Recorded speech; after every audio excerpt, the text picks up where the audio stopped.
عظمت الله عمرزی د 2023م کال غوره کرکټر شو. د کرکټ نړیوالې شورا د دوشنبې په ورځ د کال د غوره کرکټر او ټیم اعلان وکړ.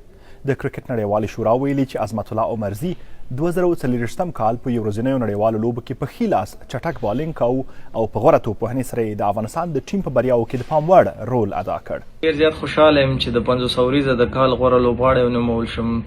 نو ډیر زیات د افتخار او د خوشحالۍ احساس ماته راکوي. دا هغه څه و چې تر شا یې ډېر زیات محنت او خواري مونږ کړې وه. همداسې منیجمنټ سټاف د خوا نه، کوچینګ سټاف د خوا نه، خاص کر د سینیر لوبغاړو د خوا نه چې موږ سره محنت او خواري شوې او په موږ هغه اعتماد چې کوو موږ ته ډېره زیاته انرژي راکوله. نو همیشه موږ به کوشش همدا کوو چې د دې اعتماد موږ خراب نه کړو او خپل پوره کوشش وکړو چې د افغانستان لپاره داسې یو کارکردګي وکړو چې هغه د افغانستان په ګټه وي. عمرزی په 2023م کال کې په 14 یو ورځنیو نړیوالو لوبو کې 419 منډې جوړې کړي او 18 وکټې یې اخیستې دي. د عمرزی د بیټینګ اوریج یا اوسط څه باندې 250 دی او د وکټو هغه یې بیا څه باندې 60 یاد شوی، په دې معنا چې په هره لوبه کې په اوسط ډول یوازې 60 منډې ورکړي. عمرزی نږدې 25 کاله مخکې په کونړ کې زیږېدلی او له 14 کلنۍ یې کرکټ پیل کړی.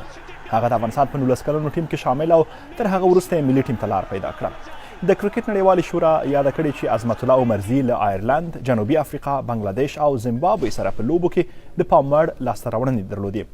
د بیلګې په توګه د بنګلادیش سره د یوې لوبې یادونه کړې چیرته چې عظمت الله عمرزی په وروستیو اوورونو کې 3 سیال لوبغاړي وسوځول او هغوی یې پرې نښودل چې سریز له افغانستانه وګټي. د کال غوره کرکټر ته د نړۍ په کچه تر ټولو نامتو او تکړه لوبغاړي کاندیدېږي. د کرکټ نړیوالې شورا د 2023م کال د کال غوره لوبډله هم اعلان کړي چې پکې د افغانستان عظمت الله عمرزی، رحمان الله ګربز او الله محمد غضنفر شامل دي. د 2023م کال د 100 وریز غوره ټیم په چوکاټ کې بیا د افغانستان ستوری لوبغاړی راشد خان شامل دی.